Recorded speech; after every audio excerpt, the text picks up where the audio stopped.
ஜடாமுடியில் சூலமேந்தி ஆடுகின்ற என் சிவா விடாது வேண்டும் உந்தன் பக்தன் வார்த்தை என்று கேட்கவா பராரி கோலம் சூடி நின்று ஆடும் தில்லை நாதனை கடைக்கண் பார்க்க தொல்லை எல்லாம் எம்மை விட்டு போகுமே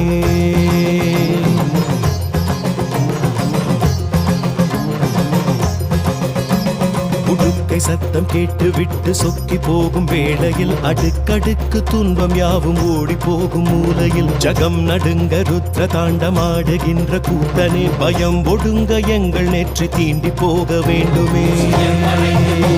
நமச்சிவாய வாழ்கவே பலம் நிறைந்து வாழவே ஈசனாம்